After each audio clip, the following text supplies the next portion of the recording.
Hi everyone. I'm gonna do another general reading. Oh my gosh, I really have been enjoying them. Um, Last night I was thinking I can't wait to do tomorrow's reading. I can't wait to do tomorrow's reading. Can't wait to do tomorrow's reading. Um, I'm just very excited about just kind of like the random things that kind of just show up.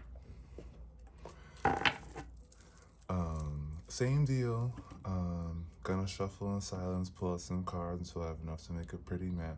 Flip them all right side up because I don't read them upside down, and or I don't read them in reverse, and show the card at the bottom of the deck to give you a general idea of what the genre of the movie is or what we can expect from the movie. And I'm gonna read out the movie and then I'm gonna give you some of my thoughts about it.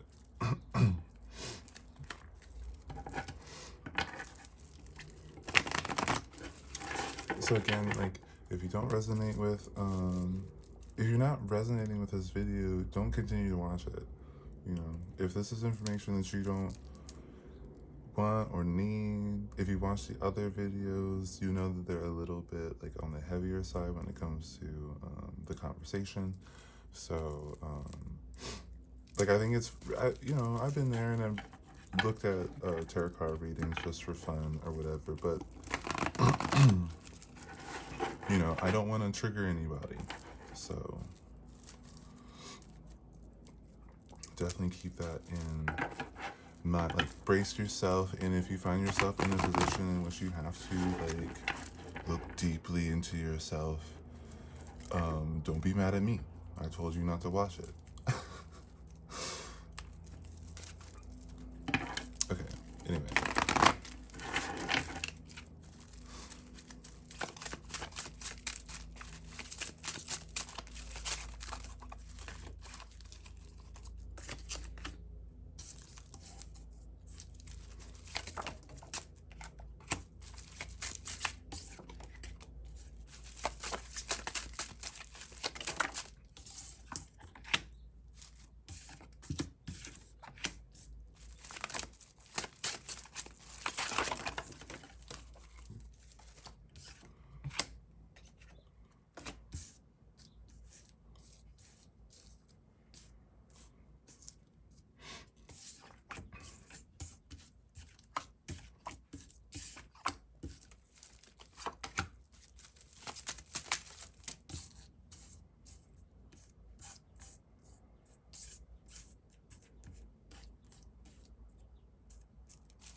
These last two.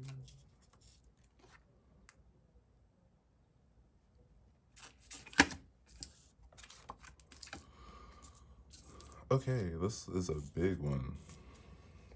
Um, Say hello to Limelight. They're kind of blocking one of the cards, but they love. I mean, their name's Limelight, so and they love being on stage and having attention. So thank you for providing a little bit of that entertainment to, or that not entertainment, energy to my beloved pet here. Let's put this over. Yeah, this is a big reading. I'm gonna check to see if you guys can see everything. Yeah, it looks like it, even near Limelight there. Okay, great. Okay, so it looks like, okay, we got the Nine of Pentacles as the genre, and so this is like, you know, this is gonna be like a feel good. It's a little bit like, it's giving me, I don't know, for some reason, Legally Blonde. I'm gonna shut this window so I'm not distracted by what's going on outside. Yeah, it's giving Legally Blonde. It's giving what's the other one? Clueless. It's giving it's giving chick flick, you know, which is just like a feel good with aesthetics. So it's giving a feel good with aesthetics. And I'm not gonna go too on about the genre about it until we read what's going on here. And I think I'm gonna do this. Now this is very interesting for that genre because our lead is going to be this kind of like Aladdin figure, like this. You know, this is a hustler. This is a like a trickster. This is someone who gets by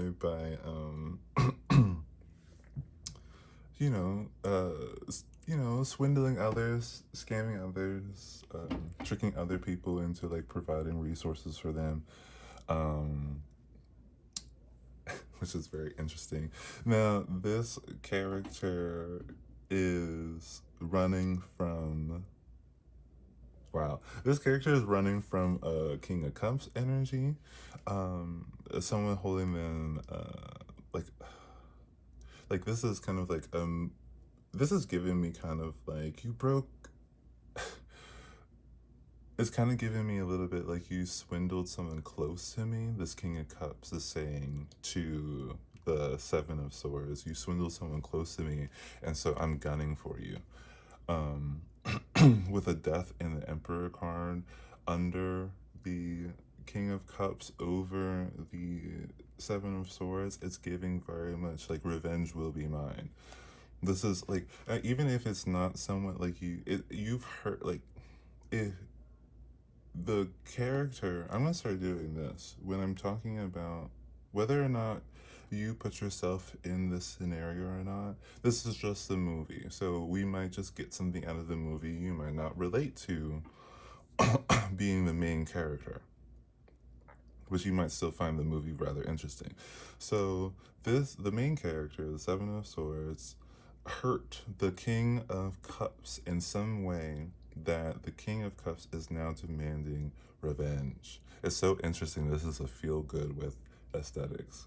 I don't know how we're gonna get there, but I guess we're gonna get there. And like lo and behold, you know what's so funny about this? Lo and behold, to the King of Cups's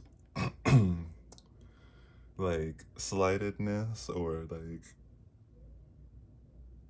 these like there's an interesting contrast between how the King of Swords sees the seven, or the King of Cups sees the Seven of Swords, and what the Seven of Swords does behind the scenes or out of the King of Cups's perception.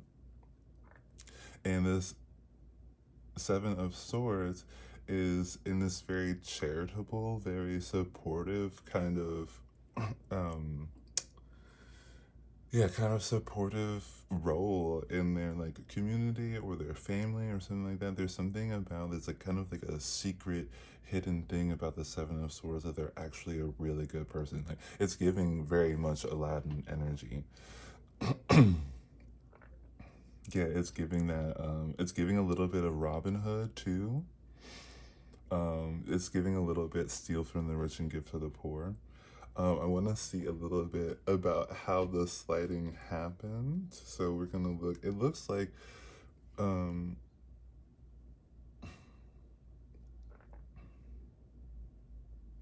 there was supposed to be some agreement between the two, which makes a lot of sense. That was going to be very expansive for them at like business wise or it's so interesting. The King of Cups is playing like someone who, as opposed to the King of Pentacles, is all about like money and finances and material wealth and stuff like that. The King of Cups is giving that they have that, but they use it very emotionally. This is someone who, like, if you saw the Frankenstein movie, the recent one, where if you haven't, I'm gonna spoil something. So I don't know how to skip. Use your own discretion. You might watch it anyway. You might not even care. You might have already saw it. You might hate the movie. I didn't really. I only like some parts of it, so it's on Netflix. Go watch it real quick and then come back to this. But the King of Cups is giving that guy that was investing in Frank Victor to make the monster so that he could benefit from it. I'm gonna say it like that, so that he could benefit from it. And when the King Cups held that information, like, you know, I'm gonna use this monster to benefit me in this specific way. And when he told Victor about it, the Victor was like, no, we're not doing that. I'm not. There's absolutely no reason. I'm not going to do that. And that seems like what happened here. Like, I think the King of Cups is like an emotionally like, driven towards something, some type of expansion, or like this is a very ambitious and emotional person. This King of Cups. Like, I'm gonna say like the villain of the story, because I mean that's kind of like how it's playing out here.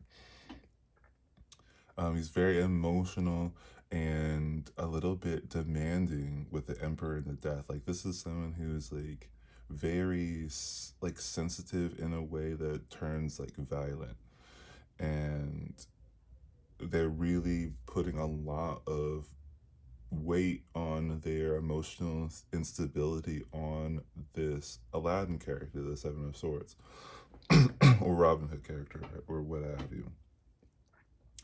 And I think the reason why the Seven of Swords character decided not to work with this person is either like they got some new information, just like, you know, revealing of the reason why this King of Cups wanted to work with the Seven of Swords in the first place.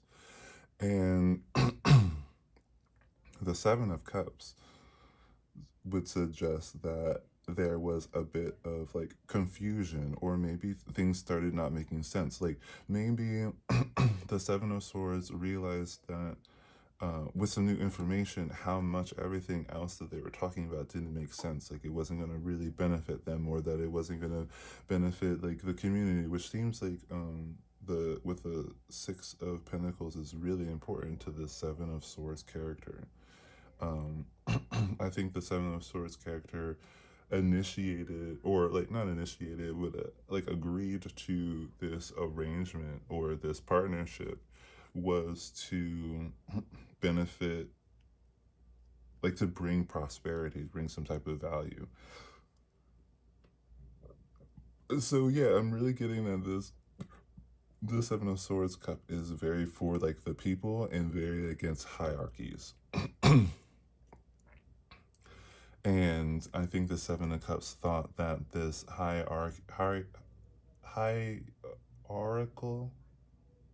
or however you say that, um, person, the King of Cups, or system, and this could be like a system of like emotions or sentiment, and it's giving kind of my like the King of Cups is giving a little bit of the Wizard of Oz from Wicked, where he has that song, I'm a sentimental guy, and like he's giving off like, I'm a father figure and I care about everybody and I want everyone to be happy and fulfilled and stuff like that. And I think that this Knight of Swords, this new information, this fast coming, like really like it's almost giving like big insight, big picture idea, and realizing that this King of Cups was exactly like the Wizard of Oz, where it was just all a facade, and it was all just to control people into doing what, into like taking away their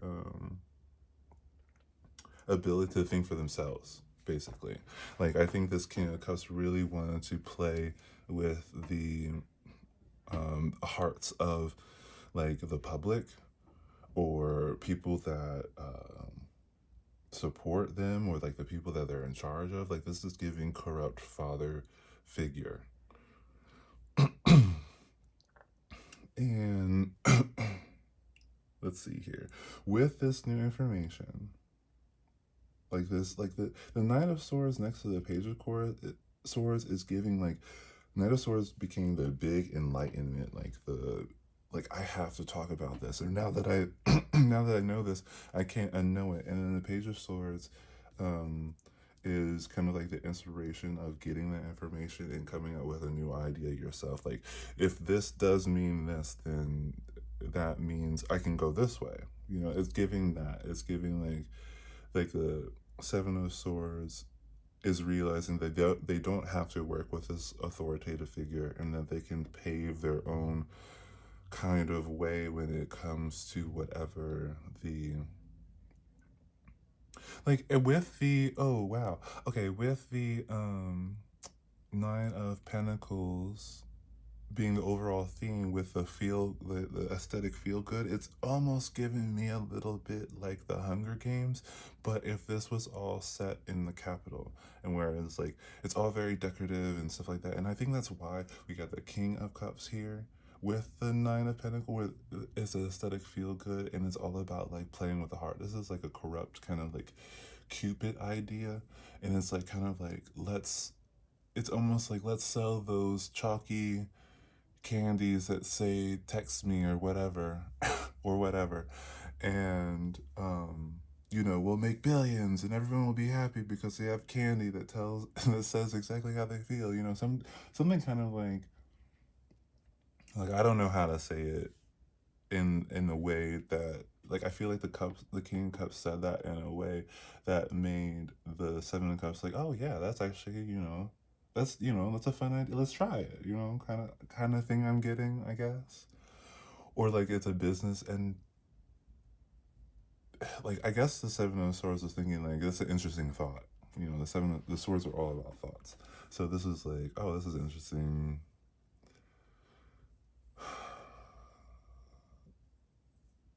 Like, I don't know, maybe the Seven of Swords thought that this would bring,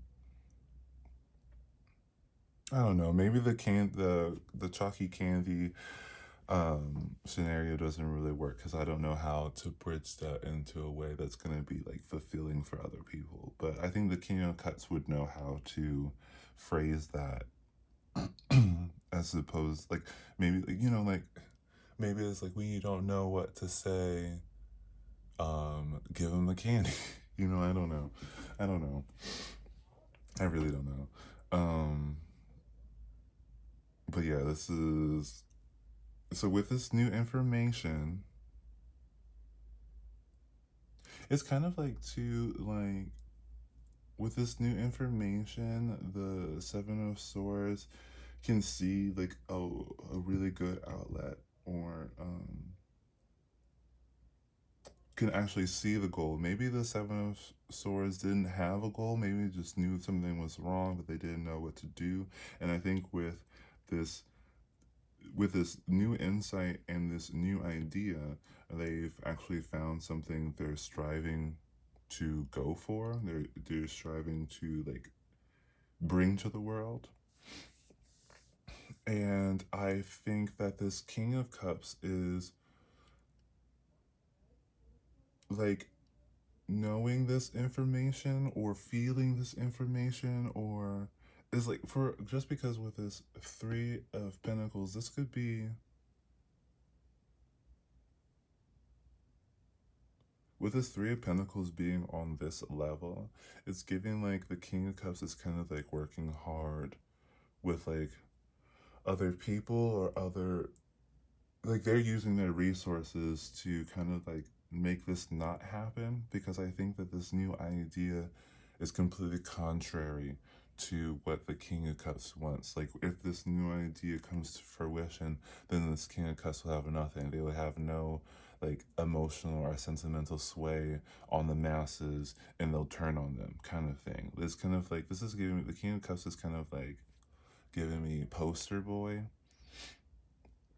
and but it's corrupt poster boy. It's kind of giving me, I want a good example of that. It's kind of like I watched an like episode of Batman. I think it was one of the newer ones where they had the Penguin gender bent, which I think is interesting. But the Two Face one where he was running for mayor or Congress or some type of thing, and everyone thought he was so good or whatever, and it turns out that he was well, I don't know if this is actual episode or if this is just like a storyboard that I thought I keep thinking about with the two. If you watch this and you know about like Two-Face lore, tell put in the comment because I would love to hear about it. I love Batman. I love all the characters. I love Two-Face too. But it's giving me much like this is a very fake individual. Let's say that this is a very two-faced individual. Like, and this person's working really hard to make sure that people do not know about that. People do not realize that.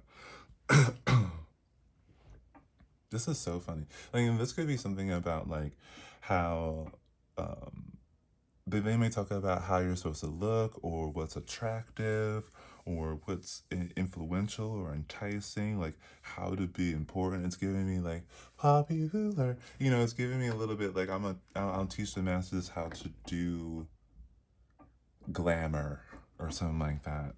And it's all for like glamour is fun, but for this King of Cups, it's all about like control. It's all about exerting their dominance. Like, this is someone who's just like whipping it out and laying on the table, but it has a bow on it, like coquette. Like it's giving really like it's giving really like man. And I felt this way about the movie's Weapons. And I really hated it for a lot of reasons, but I do think that, and I said I wasn't going to talk about it, but I'm going to give it some grace. So you're going to watch me, you're going to watch me, what's it called? Eat my words a little bit. Be, because like this King of Cups is giving me a little bit of what, that the aunt was doing, where just because you put on a fancy outfit or just because you look fun and bubbly doesn't mean that you are. And that's a message that I didn't get until like rather recently, if not and just right now. But this King of Cups is giving me like, look at me, how could I be a threat? How could I be a threat? How could I be a threat? And they're actually like an exceptional threat. You're like a big, big threat.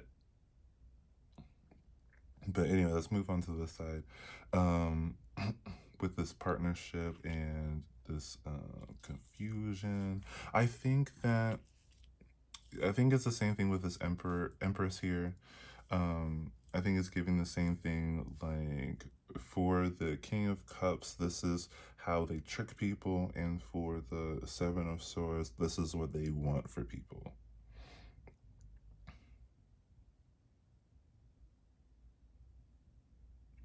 Yeah, and it's mostly on the Seven of Swords line. Just like this is just what the Page of Swords and the Empress is just what the King of Cups knows, but not what they're acting on, while the Seven of Cups is acting on this new idea and like this new like this new idea like beauty, like these two could be really connected to each other, this new idea of beauty or this new idea of like what's it mean to be like an emotional person. It's not just Cups energy, it's not just pure emotion, although it's that's really you can see how the King of Cups can use that to be influential. But the Empress is all of the Queen elements in one. And I think the Seven of Swords is realizing that it's not heavy in one element or one aspect, or it's not simple. It's complex and ever evolving, and it's conversational, not a statement. Um, it's about harmony and not order. That's what this connection is giving me. And with this, and what's kind of funny about this with the Four of Wands here, which is like the marriage card, it's like the King of Cups is a little bit like they're doing it like back to the Hunger Games scenario or example with President Snow, which I think is so funny. President Snow and my last name is Snowden. I think that's just so. Should I grow white roses? Would you guys like that? Leave in the comments. Um, should I poison people who don't agree with me? Leave in the comments. I'd love to hear your opinion about that.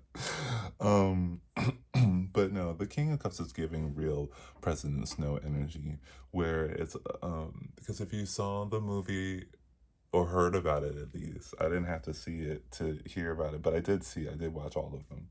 But when he was quote unquote betrayed by his previous love interest, it's giving that. It's giving like the King of Cups has a corrupt idea of what love is, and because it didn't work out for them, because surprise surprise, it's not going to work out for you if you have a corrupt idea of what love is, you know. He's taking it out on everybody else. Just like President Snow is taking it out on everybody else, which is kind of crazy. I don't know if President Snow is someone who's going to have access to my accounts in order to watch this video, but this is you, bruh. This is you. This is totally you. This is all very much you. This is crazy. See, I'm telling you, doing these little mindless tarot card readings is just so fun. Because I would never have thought that I would be rewatching the Hunger Games this morning, or this evening, or afternoon, or whatever time it is.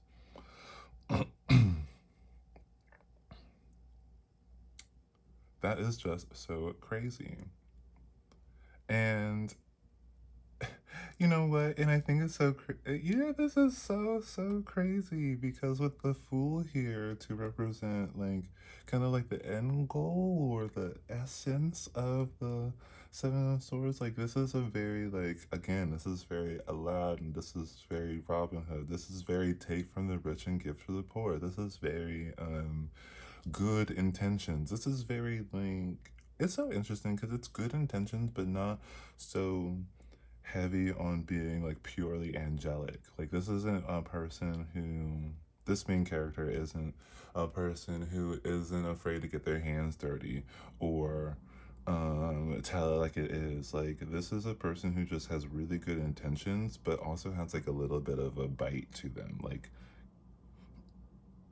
this is someone who's not going to stand down, and I think that this is what this King of Cups does. And like I mean honestly the Seven of Cups is giving what's her name? What's the main character?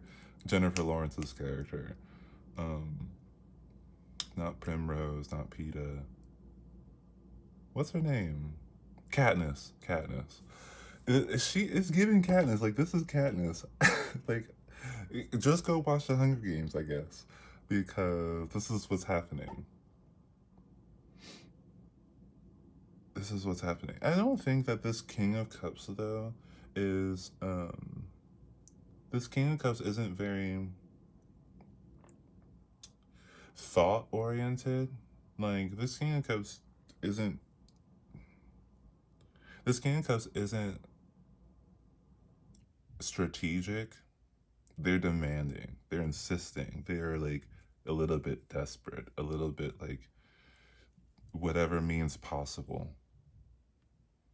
Which is kind of crazy that they're throwing everything at the it's like kind of throwing stones at the wind. You're not gonna hit it.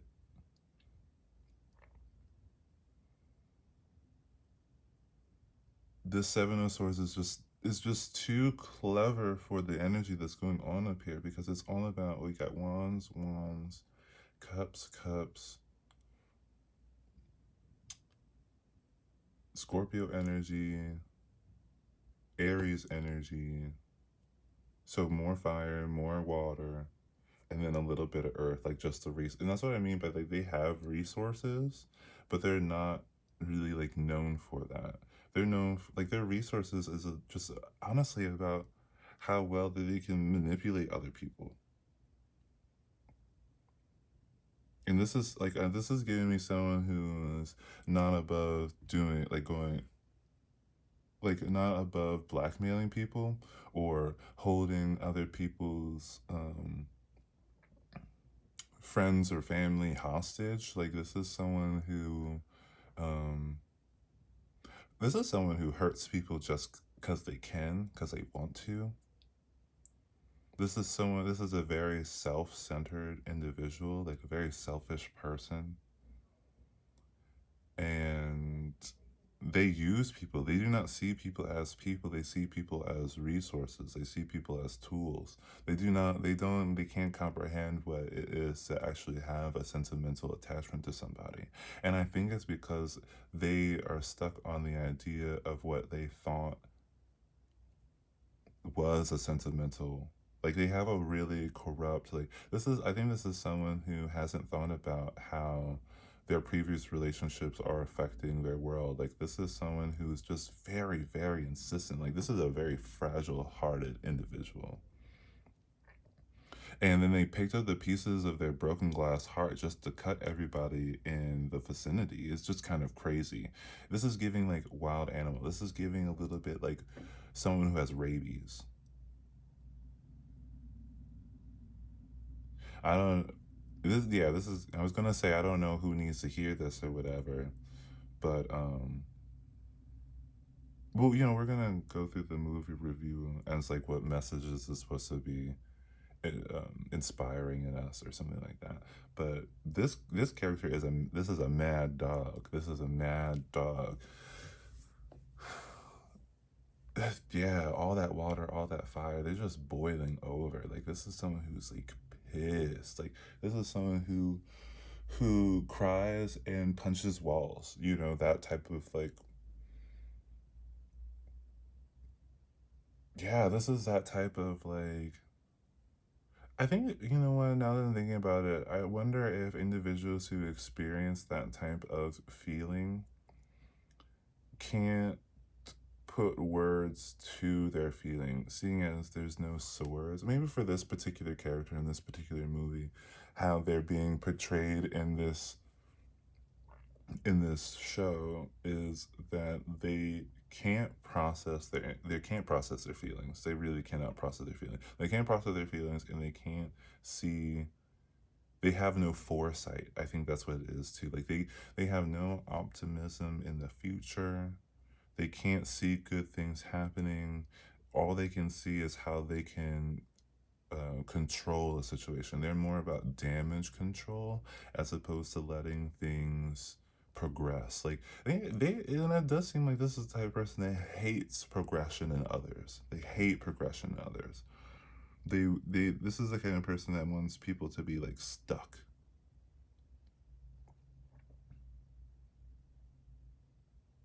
Yeah, they only want, like, I feel like this is a person who feels like the further someone else goes, the further behind I'm left. And so they can't stand other people achieving some form of success or happiness or peace without them being involved. Like this is like, yeah, this is giving like corrupt. I mean, it would be a Cancer Leo cusp, like a corrupt Cancer Leo cusp, or like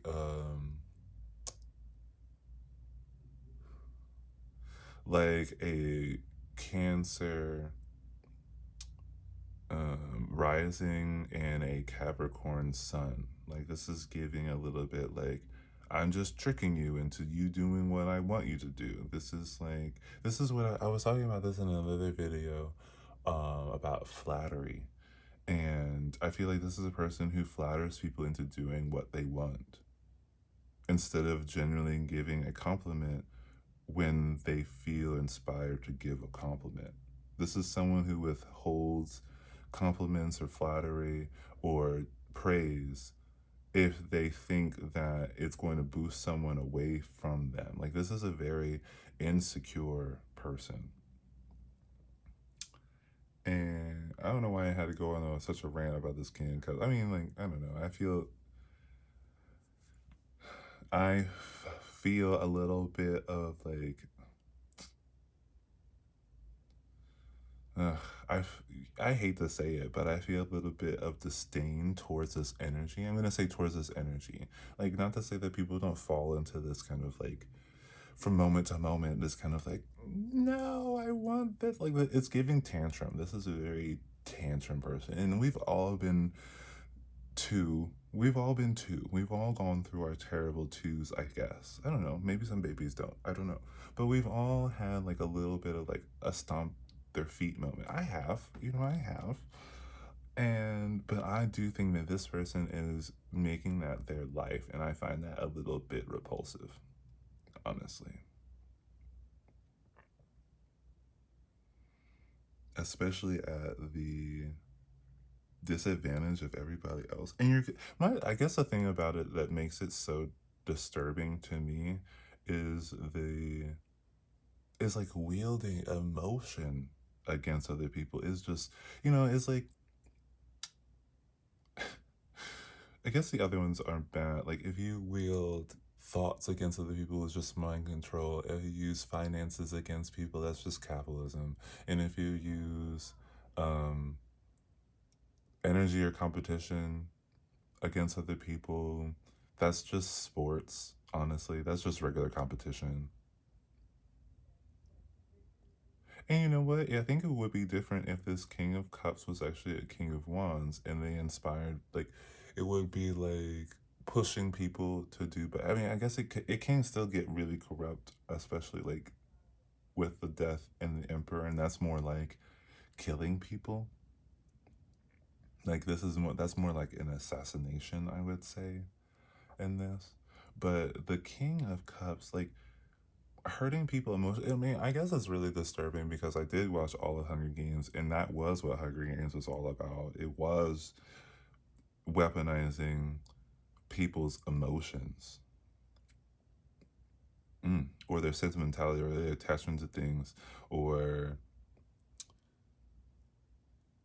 like really weaponizing what's gonna make someone sad.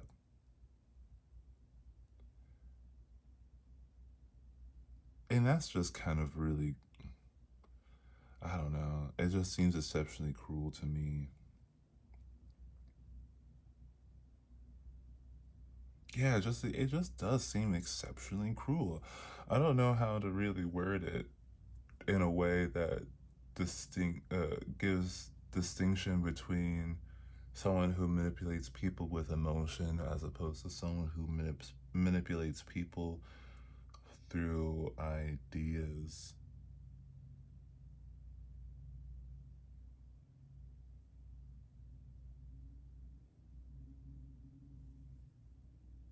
Because it's kind of like almost the same thing, except like not only you're messing with their mind, but you're messing with their heart too. Which just kind of close you off. I guess, oh, maybe that's why. I think because your emotions are so attached to your spirituality that this is very, oh my gosh, this is very much like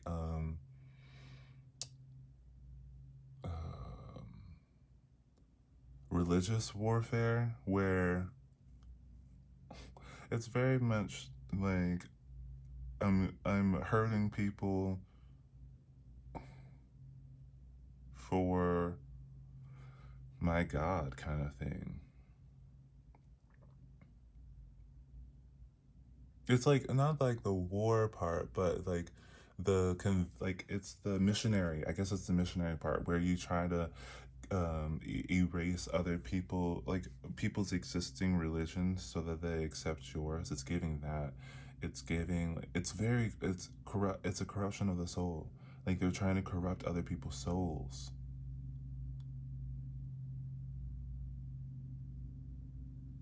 This is like. This is crazy. This is this is the type of person that's like,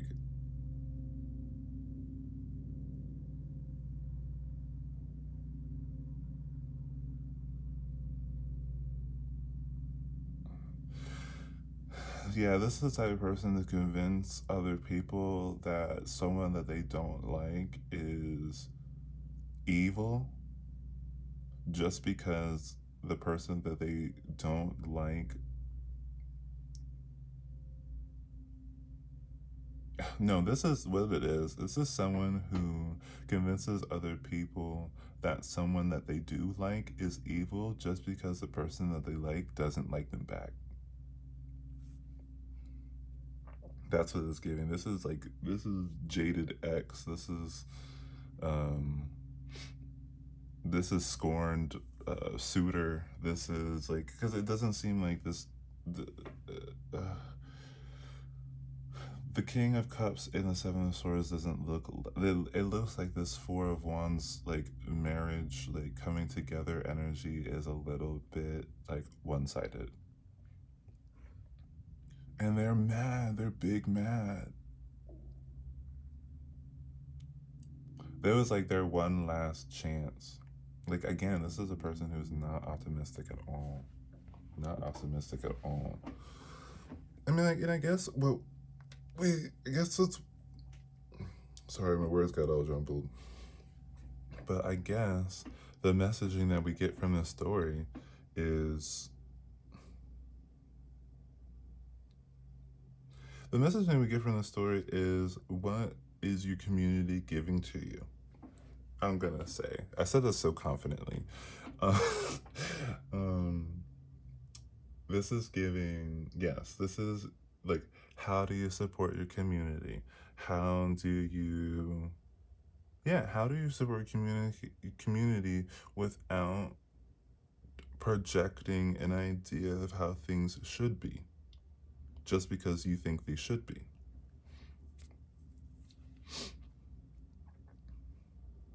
You know, what's the guy between supporting people and controlling people? Like, when you find yourself in a level of power or influence, how do you maintain that respectful boundary of letting other people have autonomy? And I think the way that you do it is by giving everyone all the information. Just because, I mean, we're getting the moral of the story from the Seven of Swords, and even though he's like sneaking away, I think he's like sneaking away with information. Like, he grabbed this information, you know, he's gonna go give it to the public. And I think that's a moral that at least I resonate with.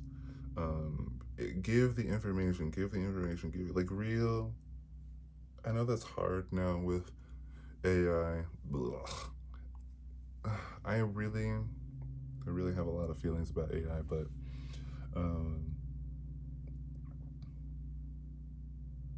this is giving not, and it's not even about giving information. It's about giving insight. It's about giving like thinking prompts. It's about giving opportunities for people to think for themselves and make their own decisions. And it's about giving people like a foundation of like things to think about, I guess. Or like it's maybe it's giving a little bit of like revealing the pattern. It's giving a little bit of like,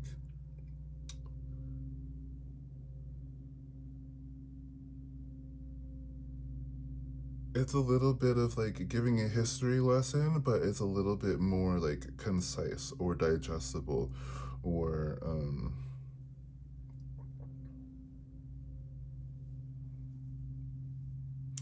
it's just revealing what's going on, maybe. But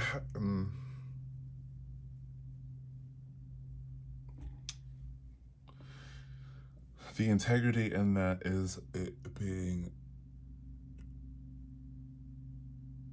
yeah, I think I'm gonna go back to the idea of being more of a prompt, like give you something to think about. I mean, and it's so funny too, because it's giving me a little bit of like what movies are, or what I think movies are, in which they are giving you something to think about. It's giving you, it's like when you watch a fan, it's like it's giving you the opportunity to put yourself in a situation that you would never be in or have yet to be in, so that you could be a little bit more prepared about the decision that you're going to make.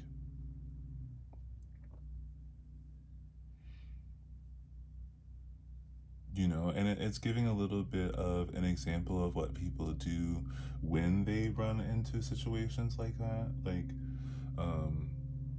This is like providing like easily accessible guidance.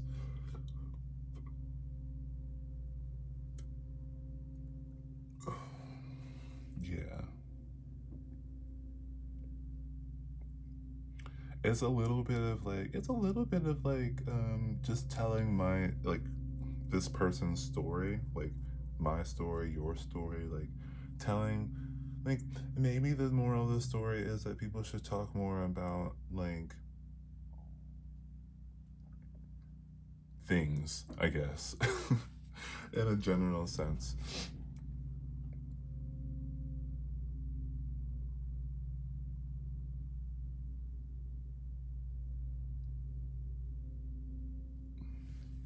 Well,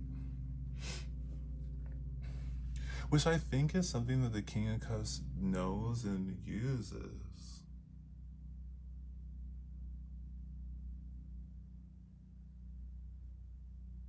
Like, I think the King of Cups spins a lot of stories.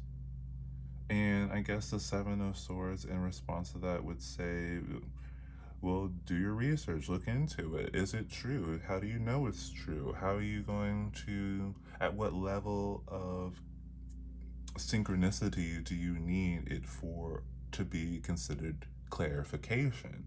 I think that's what it is. I think that maybe the Seven of Swords is someone who is suggesting to other people to search for clarification on things. Like, is this true? How do you know it's true? Does it resonate with you? Is it just pure emotion? Do you have evidence?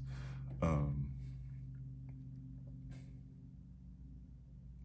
like I guess it's giving a lot of that look at the world around you, I suppose. Is this working? It's giving a little bit like, if things could be different, how would you make them different and why? um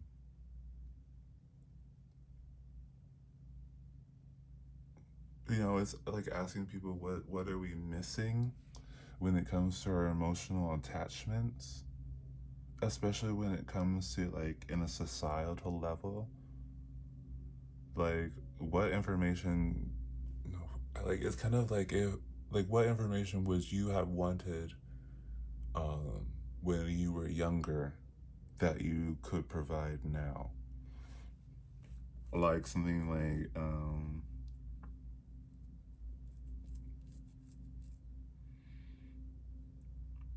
like, I guess, like, follow your heart. Don't like, I feel like the King of Cups is giving me a lot of pressure to,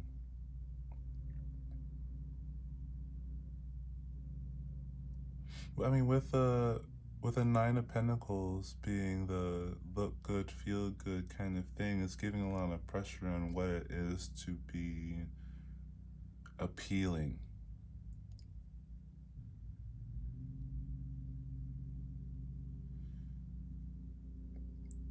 And that I think, like, if I'm going to answer my own question, and I would tell younger me something I know now, it would be that in the forms of appeal, like, pretty isn't what appeal. I'm gonna say pretty, or beauty, or attractiveness, or whatever, which kind of seems like this is. Like, pretty isn't something you look like; it's something you feel like. Like, appeal, attractiveness, is an emotion, not a physicality. And we know this because people. I mean, we look at all the people. Oh no, there's. How did you run into somebody who someone said, "Oh my God, they're just so beautiful," and you look at them and you're like, "Well, that's nice." You can't say anything more than that. And then you run into somebody who says, like, this person's beautiful, and you're like, "Oh my God, this person is just exceptionally beautiful." But I think, because beauty is in the eye of the beholder, we all know that. Um, I think it would be an interesting thought prompt to like ask yourself. Like I would ask, like if I was younger, like if I was talking to my younger self, I would ask myself to close my eyes and keep them closed and feel pretty. Like now that your eyes are closed and you can't see, you can't look in the mirror and make sure. How do you feel pretty? You know, just to get myself to realize that pretty comes from you and is therefore reflected upon you, kind of like a virtual avatar. You know, like you need the inspiration, that the goodness, the beauty in you, in order to place it upon your physical form. But if you keep looking with your eyes are easily distracted, and they're gonna look at pretty things and ugly things, and sometimes you're gonna get confused as to which is which. And it makes what makes sense about that is that, just kind of like what I said before, pretty isn't a feature. Pretty is what you do with your feature. Like, to be completely honest, the physical form is really ugly. It's really, really, like, especially on people. And we know this because when we have kids or whatever, we're not like, oh my god, they're so beautiful. Like, we see, like, baby animals and stuff like that. Some people are like, some people can be really disgusted with babies. And I think it's because it's a very clear reflection of how we look like even as grown people, like we're just people and like human people in general. And because the physical form isn't in itself a very like rather ugly thing. It's a very like, if you think about it, especially in the way that we think about what beauty is nowadays in 2026, um, our idea of beauty is like an artificial perfection. And I think that is there's something very true about how people are obsessed with nearly permanent things like diamonds, like the stars, the sun, the moon, things that just don't change. We're very obsessed with things that do not change.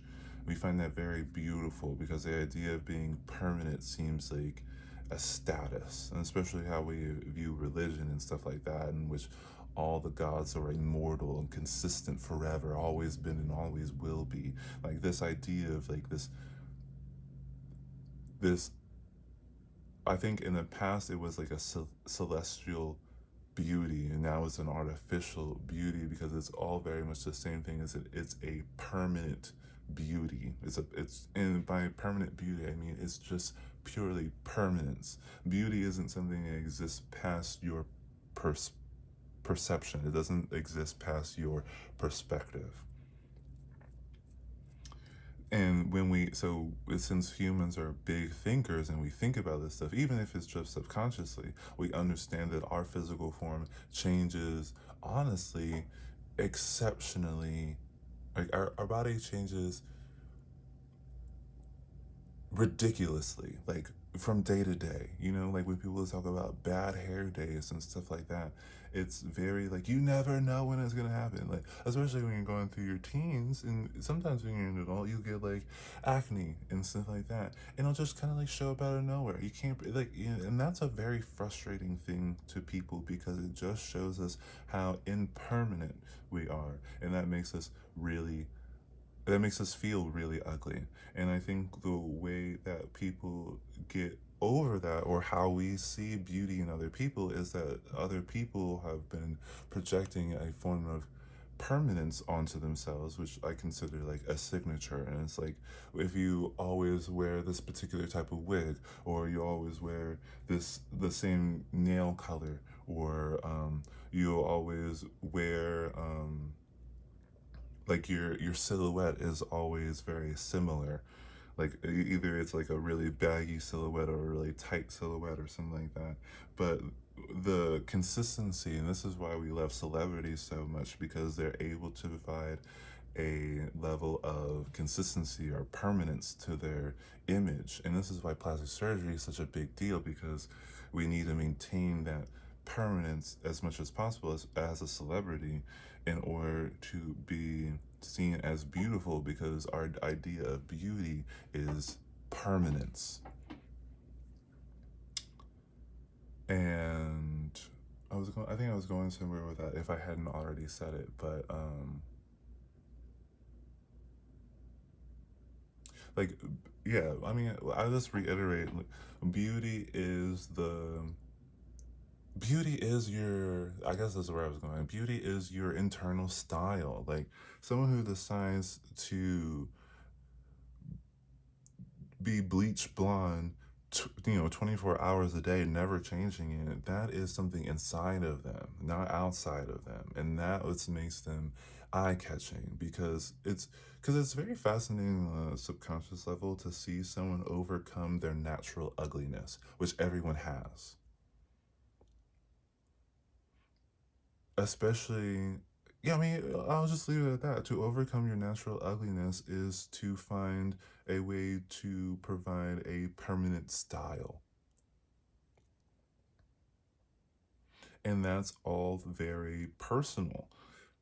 Like I can't tell you, like, you could think that I look really nice, and you could say you really like my style, and you might ask me how, or you might ask somebody, like a stylist or a color theorist or anything like that, what should I do? Or like, do whatever you want, or do whatever you think is going to make me look really nice. And I find that that is more, like, I guess sometimes you could be pleasantly surprised, or maybe you just like the dopamine rush of being different. Like some people do like the dopamine rush of being different, but what you do is you promote your impermanence, which can be fun. It's very Eris, goddess of chaos, of you to not want a signature, but you're defying the idea of human beauty, which is your choice. You for every one person who wants to be beautiful, there's another person who doesn't. Um, but I do. If you are a person who wants to be beautiful, I wouldn't suggest. I I would suggest finding some form of permanence, like some type of signature, and it's best that it be authentically from you.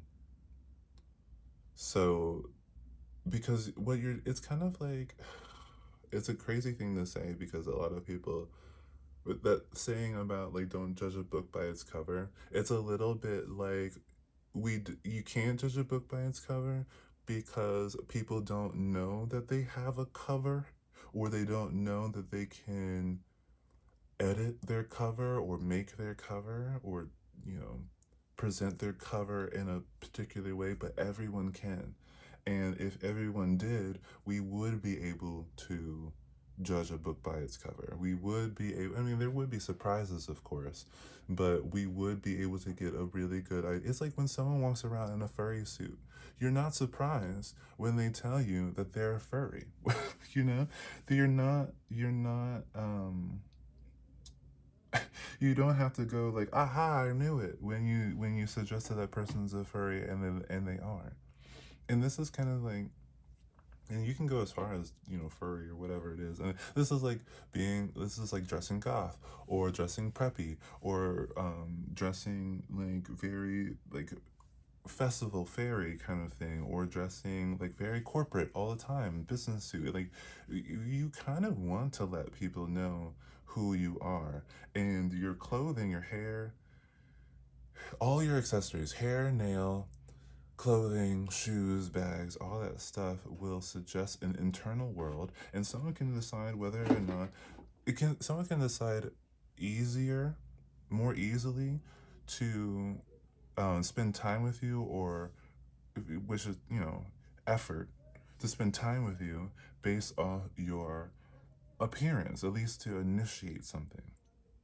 And that's what you want. So if you're over here and you're always dimming your personal style, you're always hiding your personal style, no one's going to approach you.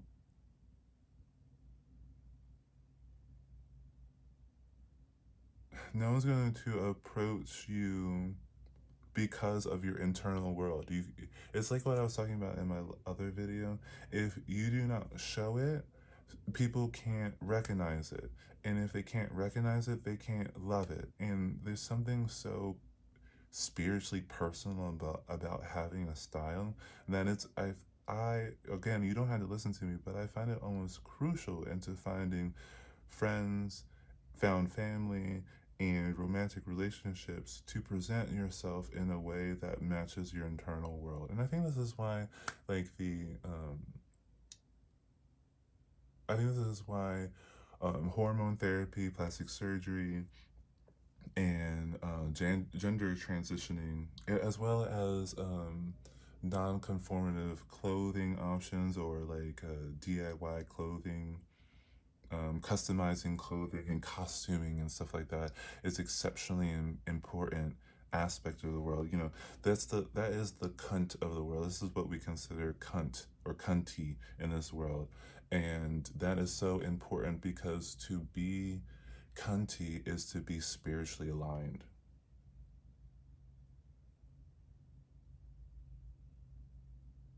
Yeah.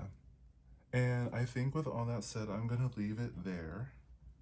Um, I hope you enjoyed this reading. I definitely had a fun time with it. Um, I hope it gave you something to think about on your own, with your own perspective, with your own judgment, and your own set of values.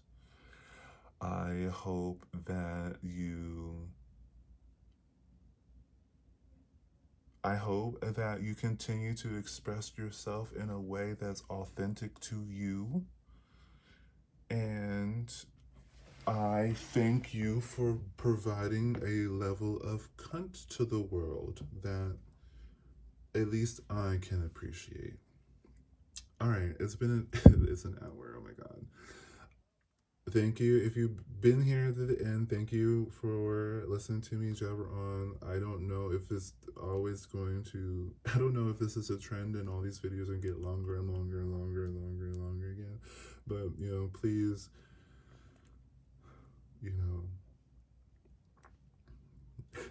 know, I wouldn't be so vain as to think that someone would listen to me just to listen to me, but don't don't feel any pressure. I'm not sending out that energy. Please click off, come back to, or just completely ignore this video or any future videos that I have or whatever. But I'm gonna stop jabbering. Thank you so much for being here.